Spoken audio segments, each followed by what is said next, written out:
The next speaker is Lei Yang from Sichuan University. He will be talking on an effective version of Ratner's equidistribution theorem for SL3R. Lei, please go ahead. Thank you very much. Thanks for the invitation. It's my great pleasure to speak at this wonderful conference in honor of Professor Dani.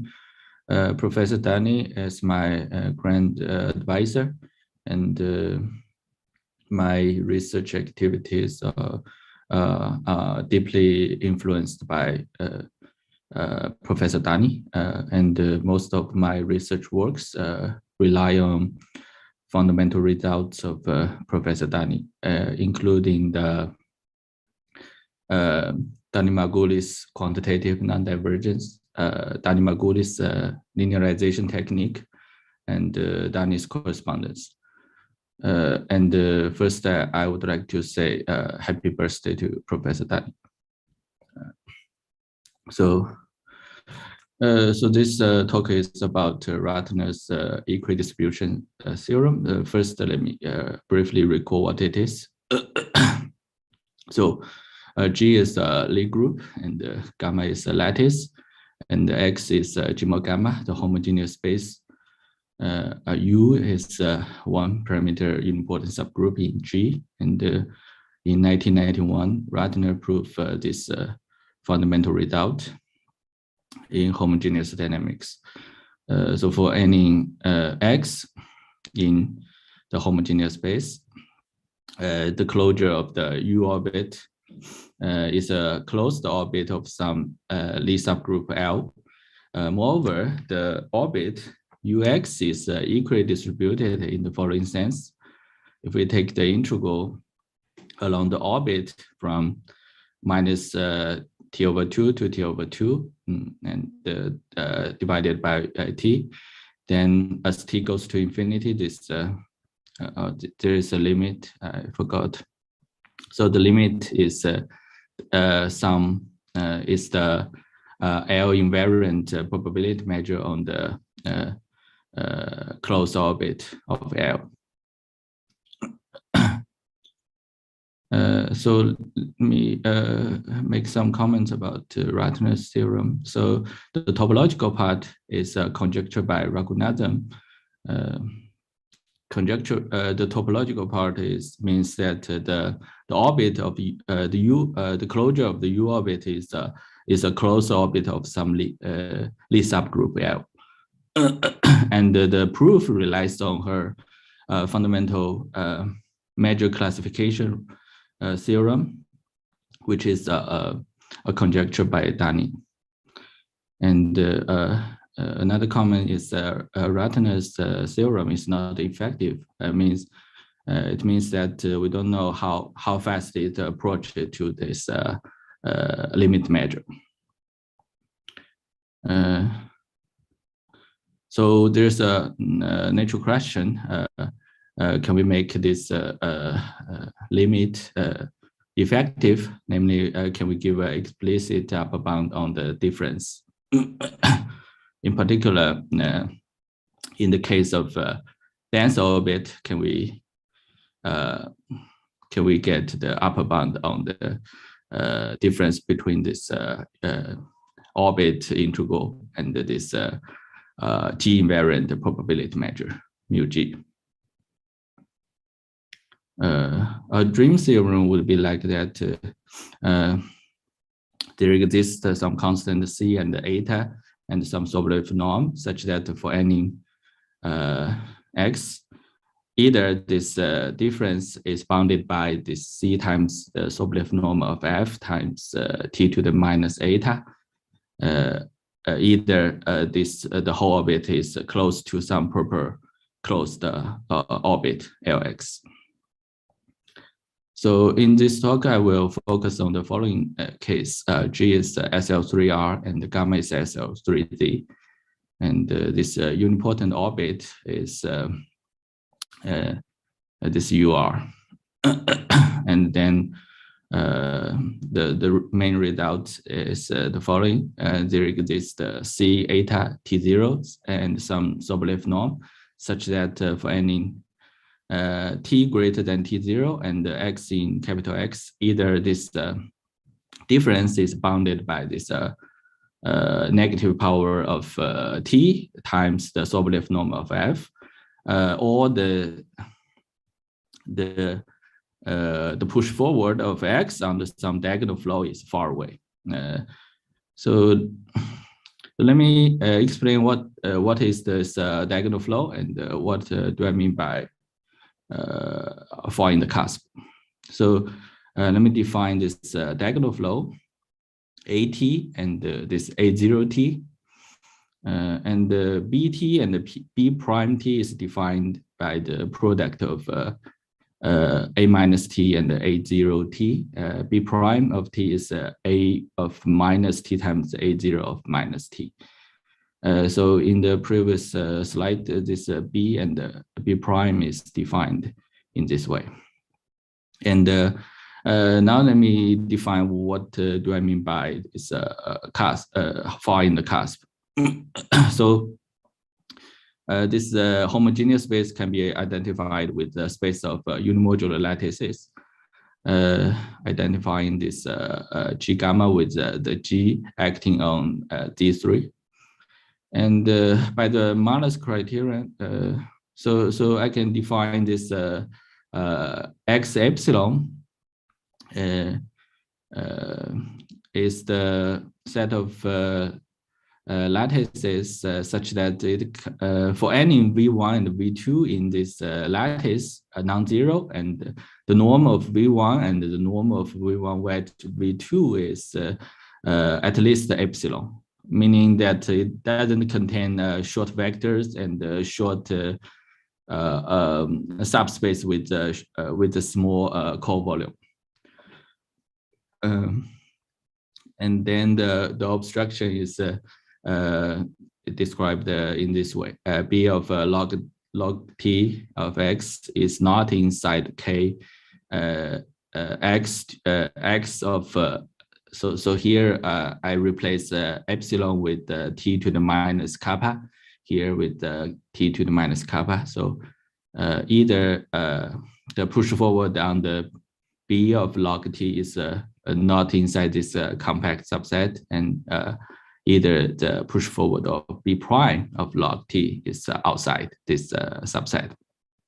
Here the kappa is 1/3 minus some number slightly smaller than 1/3. And the theorem is proved by proving this equivalent theorem. I consider this a push forward of a fixed unipotent orbit of length 1.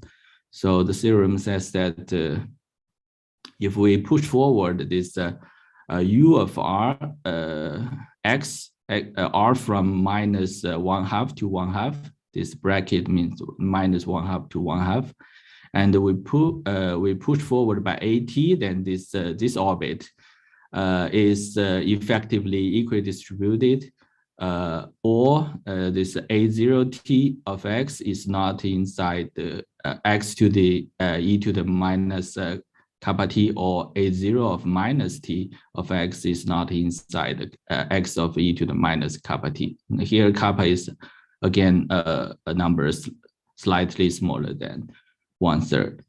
So the obstruction is that under some diagonal flow, this x is far away. Okay.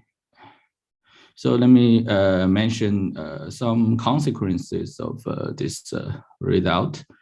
So we consider this upper triangular subgroup U of V1 and V2, and then I want to push it by A1 of T. A1 of T is A0T times AT, which is so this U of V1, V2 is the whole spherical subgroup, expanding whole spherical subgroup with respect to this diagonal flow. And the theorem says that if we take a non-degenerate curve F and then push it by this A1 of T, this push forward of this curve is effectively equidistributed in the whole space. And a qualitative version was proved by Shah in 2009 using Ratner's theorem and the linearization technique. And another consequence is the push forward of straight line. So here, this F is a non-degenerate curve. Now I consider this a straight line. Phi of W1, W2 of R, which is this W1 and W2 are the coefficient. Then the corollary says that if W1, W2 satisfies some diffunding condition, 0.6 diffunding, then the push forward of this straight line under this diagonal flow A1 of T is now there is not X. I acting on this identity, this standard Z3. Now this push forward is effectively equidistributed in the whole space. And a qualitative version can be proved using Ratner's theorem and the linearization technique. It was proved recently by Kleinberg, Disexay, Shah, and Yang. Okay, so let me briefly recall some previous result on effective equidistribution. So when G is Unipotent, it was proved by Green and Tao. And when G is SL2R, then this one parameter unipotent subgroup is holospherical, then one can use some representation theory and Margulis thickening to prove effective equidistribution. So there are quite a lot of works on for this case. And also for this particular case, the equidistribution result was proved before Ratner's work. For core compacted case, it was proved by Furstenberg, and for general case, it was proved by Dani and Smiley. And also, if U is holospherical for general Lie group, if U is holospherical, one can still use Margulis thickening and the representation theory. There's a work by Kleinberg and Margulis.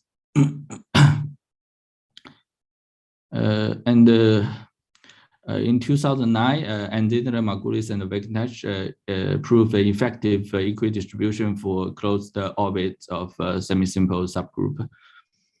In 2012, Lindenstrauss and Margulis established some effective density result for unipotent orbits in SL3R modulo SL3Z. It's a logarithm effective density.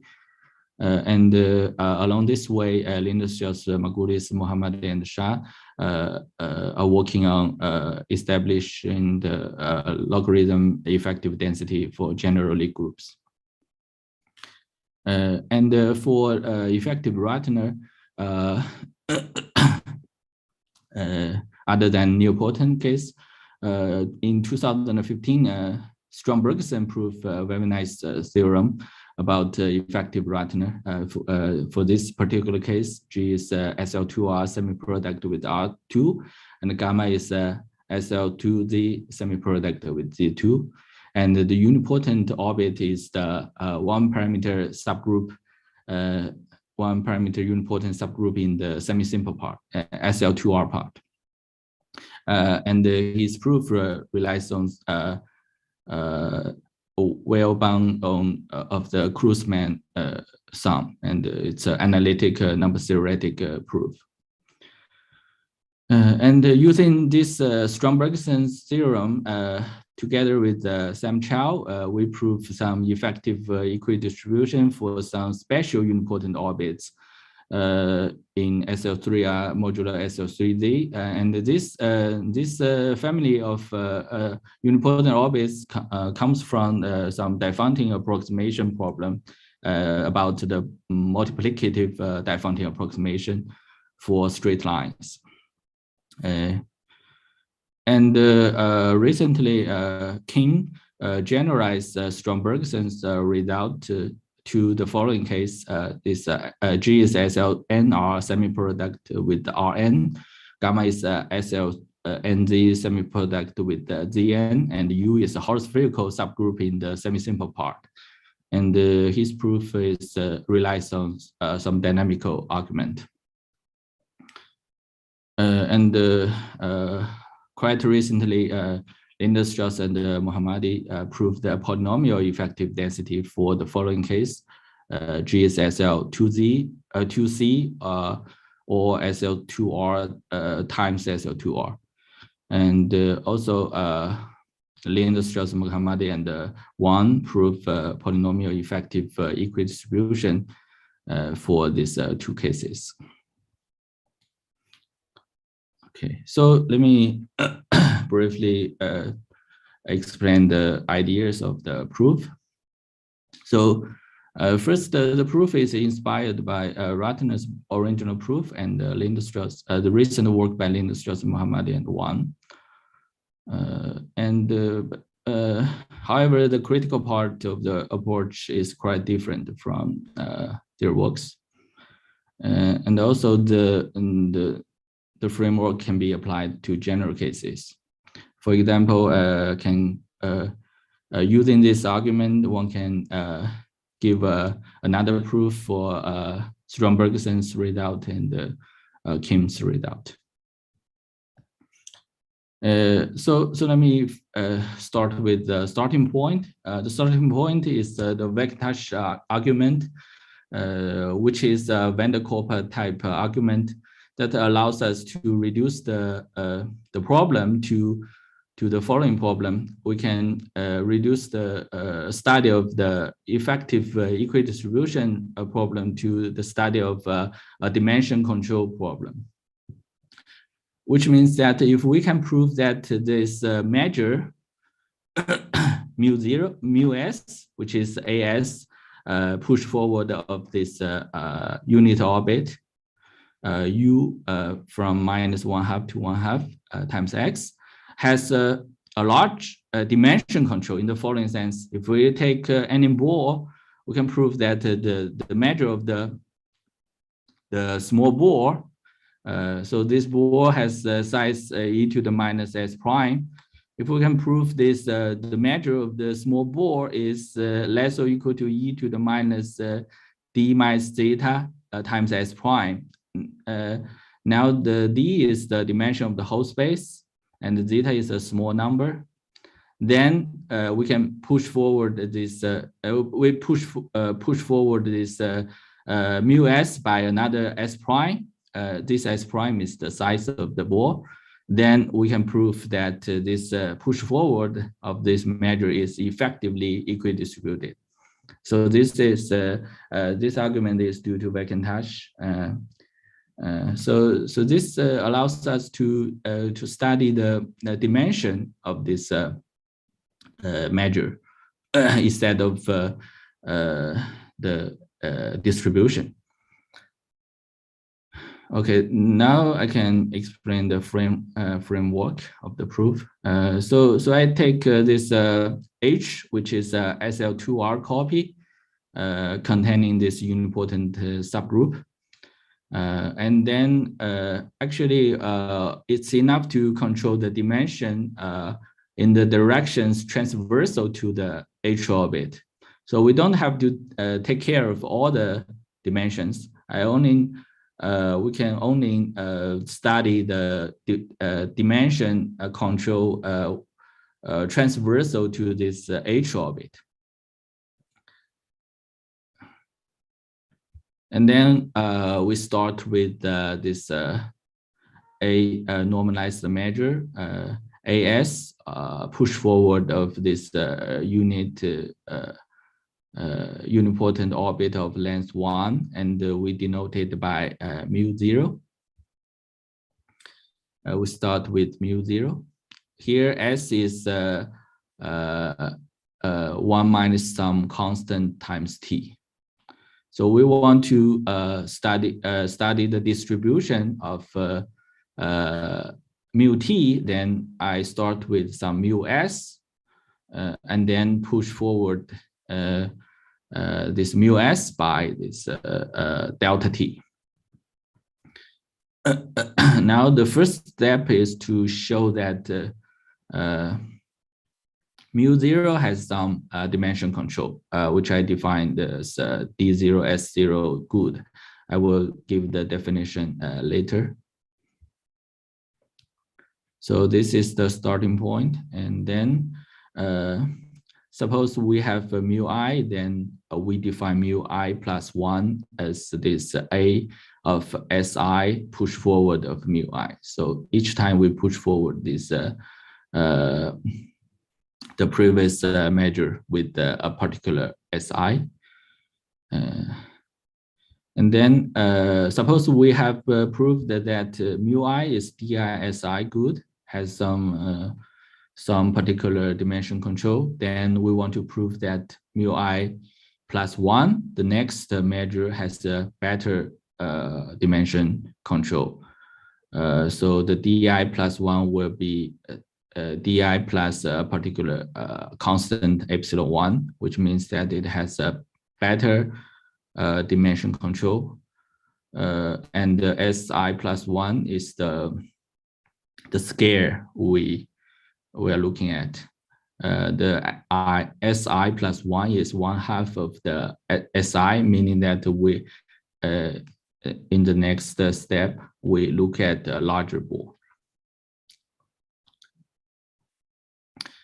So the transversal dimension is totally 5, but there is one dimension which is commutative to the whole H orbit, H subgroup. It's in the centralizer of the H subgroup. Then so totally we only need to take care of dimension 4. So when di is close to 4, then we can apply Veckentage argument to get effective equidistribution. So this is the basic framework.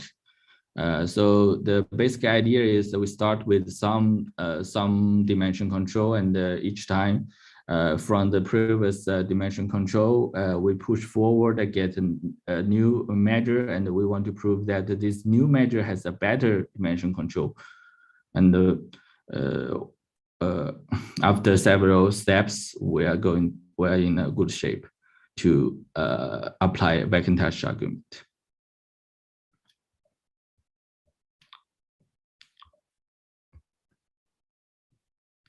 So there is an ugly picture explaining what I mean. So this red part is this H orbit, and this blue thickening is the small neighborhood of this H orbit. And then this black lines is the U orbit. So I look at this U orbit contained in this small neighborhood of a small piece of H orbit, and I want to study the measure of this small neighborhood, and I want to prove that this neighborhood, the measure of this neighborhood is not too large. So let me give the definition of this D as prime good. D as prime good. This D is the dimension, and this S prime is the scale. It means that if we take e to the minus s prime neighborhood of a small piece of H orbit, denoted by BH sub S prime of X, we want to prove that we have that the measure is e to the minus d times s prime. Okay, this is what I mean by D S prime good, which means that it has a dimension D control at the scale of S prime. So the starting point relies on this closing lemma due to and in the Margulis and the Vacantash. It says that if this orbit AS U of bracket 1x is not close to any closed H orbit, then it has some dimension control, like there exists D0 and S prime, such that it is D0 S prime good. Otherwise, it will be very close to a closed H orbit. So thanks to this closing lemma, we can start this argument, which means that we have some initial dimension control, D0, S0. Okay. Then the most important step is how do we get improved dimension control after the push forward of the diagonal flow. So let me briefly recall what the argument in Lindenstrauss, Mohammadi, and Wan, how do they improve the dimension control? They consider this Margulis function, which is we take for any x, we take the nearby orbits and we consider all this transversal direction W, and we take this a sum of the norm of W to the minus alpha's power, and this is kind of a energy function, and if this function is small, then it means that it is good in dimension alpha control, and each step they are trying to prove this Margulis inequality.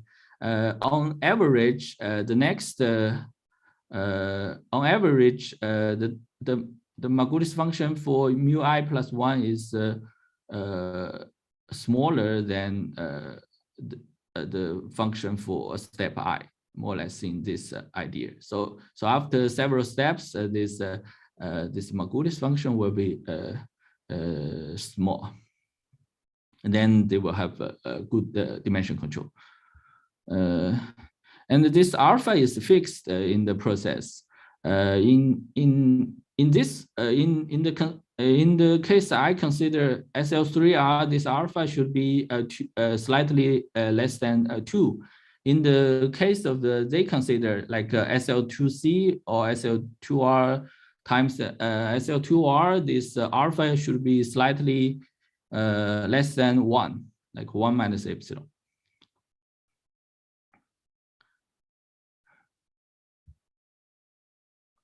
And I take a different approach. So each time I have some dimension control at some particular scale.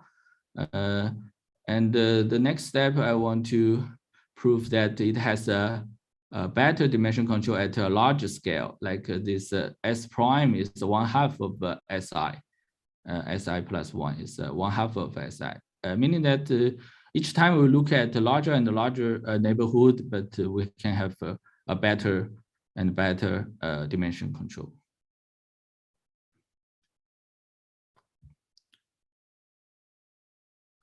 So so then I consider this neighborhood zeta. Zeta is some e to the minus s neighborhood of a small piece of h. But this is not exactly correct. It's different in the paper, but I just want to simplify this explanation. So I just consider this, say this is a small neighborhood of small piece of h. And then we divide this neighborhood. So the goal is to prove any neighborhood of this form, zeta of z is mu I plus 1 of zeta of z is less or equal to e to the minus di plus epsilon 1 times s prime. So this is the goal.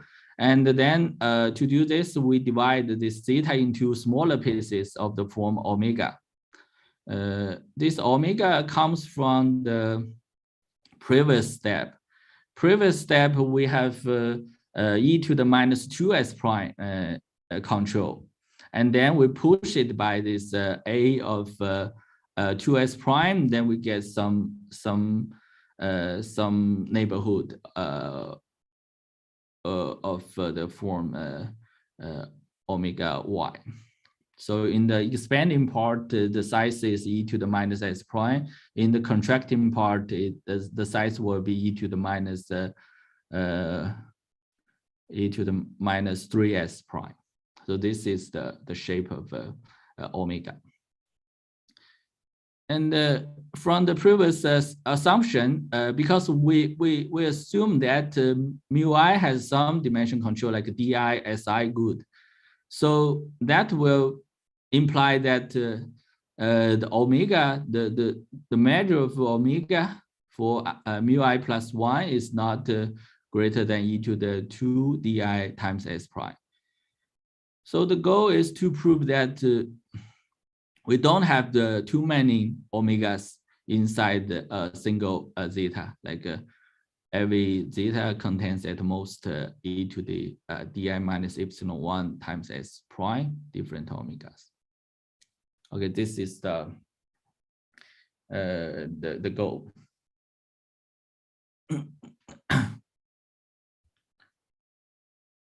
So key is the Kakeya type model.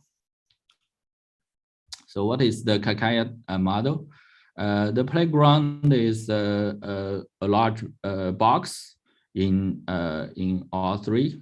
So one dimension has e to the 2s prime, the other 2 dimension. So here there is a square. So there's in the 3-dimensional box, 1 dimension is e to the 2s prime. The other 2 dimensions are e to the s prime. And then if we look at this u orbit of this, the whole u orbit of this omega y, the small neighborhood, then we associate every such orbit with a tube in this contained in this P in this playground. A tube is is a neighborhood, a small neighborhood of some curve contained in P. So it has the form like R, F1R, F2R. So R from minus e to the 2s prime to e to the s prime, and the F1R and the F2R are some functions. So each orbit corresponds to a tube, a neighborhood of a curve in this playground. And then then in this correspondence, if we have 2 different omega containing the same zeta, so we want to prove that each zeta does not contain too many omegas. So in this Kakeya model, if omega y1 and omega y2 are contained in the same zeta, it means that the corresponding tube will intersect each other.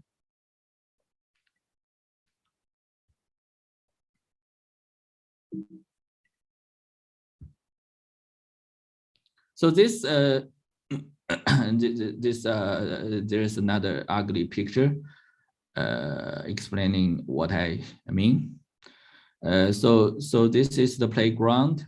This dimension is e to the 2s prime, and the other two dimensions are e to the s prime, and each omega correspond to the u orbits of each omega correspond to a tube in this red color. So then we're looking at how they intersect each other.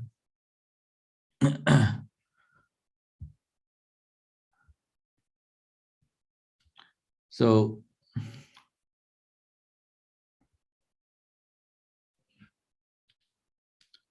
so so the proof goes like by a contradiction. Suppose we don't have this good shape, meaning that we have a lot of zeta containing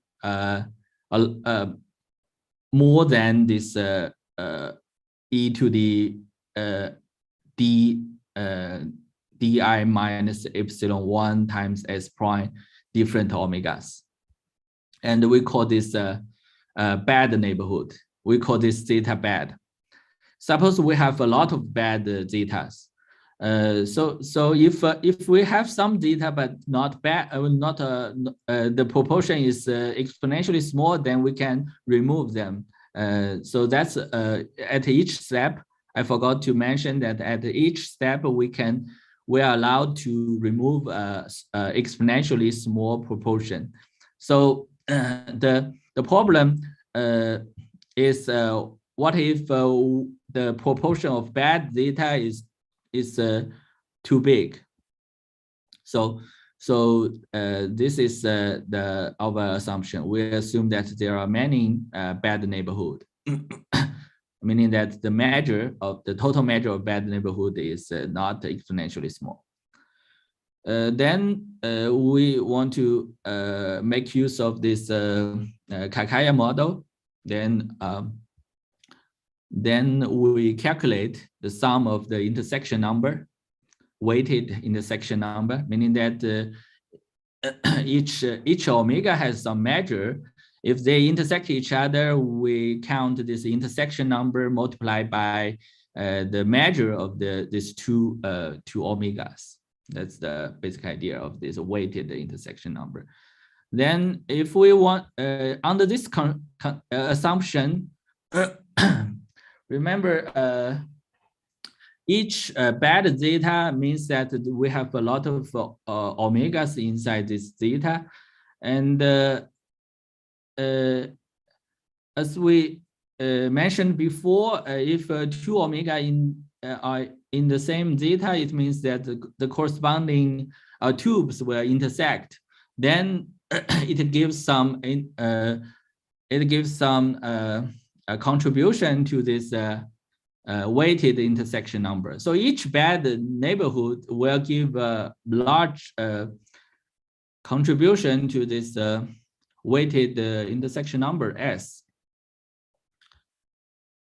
So this assumption gives a lower bound of this number S.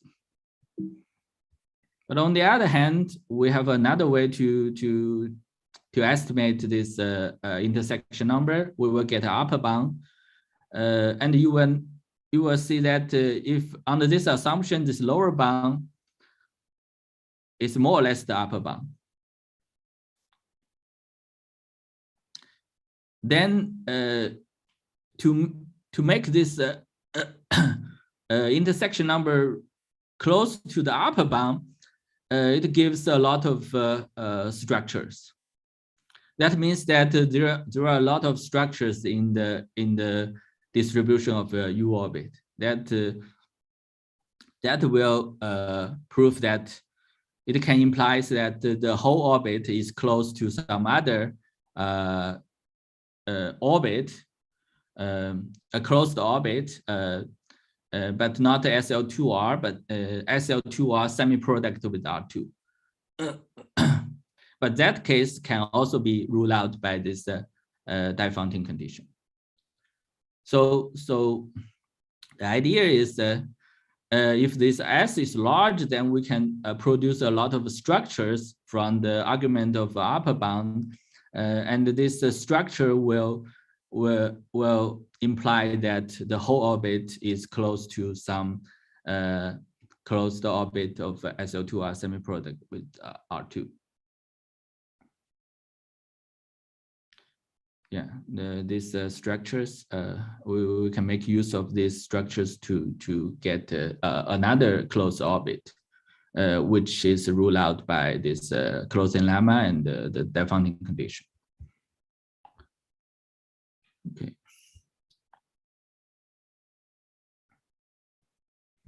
So there is some similarity with this kind of phenomenon with some other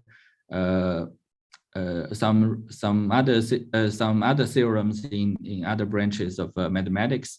There is a phenomenon called the randomness versus structure, which means that either for some object, either we have some randomness, which means that under this push forward of AT, or for in some other settings, under some convolution, we can improve the entropy or dimension.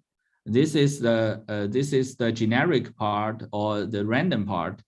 But if the increase does not happen, meaning that we cannot improve the entropy or the dimension after convolution or the push forward of the diagonal flow, there is a particular reason, like an algebraic reason.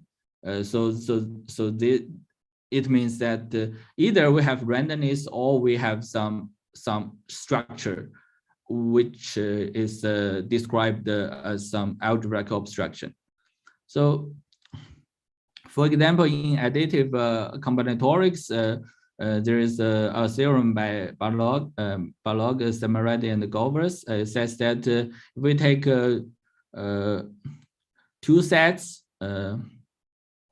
two finite subset of the real number R, and take the sum set, either the size of the sum set is much larger than the size of A. If not, meaning that the size of sum set is comparable with A, the size of A, then A must have some structure, algebraic structure. And there's another related result in fractals theory by Hockman.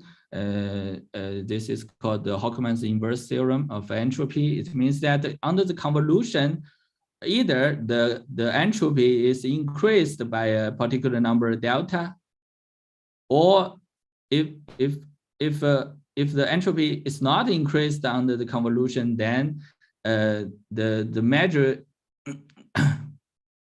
mu itself must have some structure. So this kind of randomness and versus structure phenomenon happens in different areas of mathematics. So this is all I want to say. Thank you very much for your attention, and happy birthday, Professor Dani. Any questions?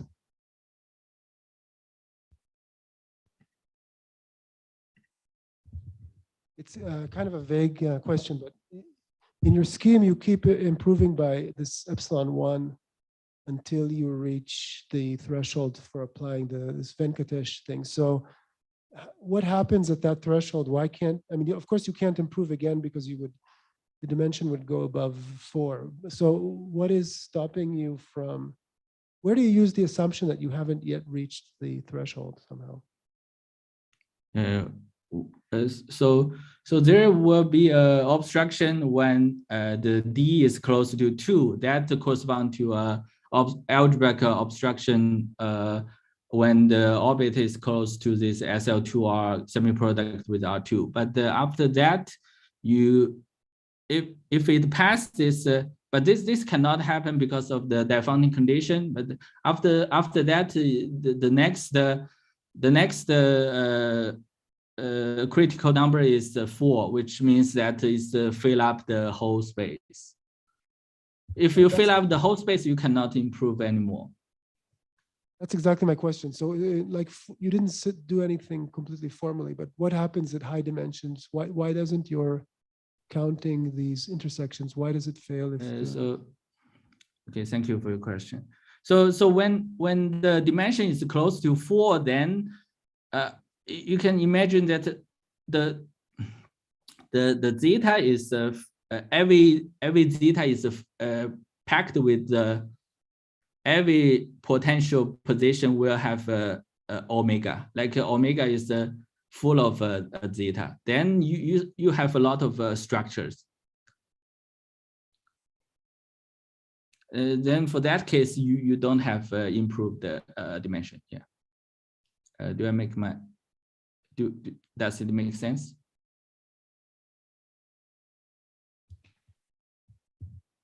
Any more questions? You told us about a particular one parameter subgroup of SL3. Up to conjugation, there are several. So what about the other one parameter subgroups? That's a work in progress. The generic, like the Oppenheim case. And yeah, the framework can be applied to that case, but it depends on the particular representation of the SL2 on that Lie algebra. So for now, it's still a case-by-case study. But yeah, I'm working on proving effective equidistribution for that case. Thank you. Thank you for your question. Any more questions? If not, let's thank the speaker again. Thank you.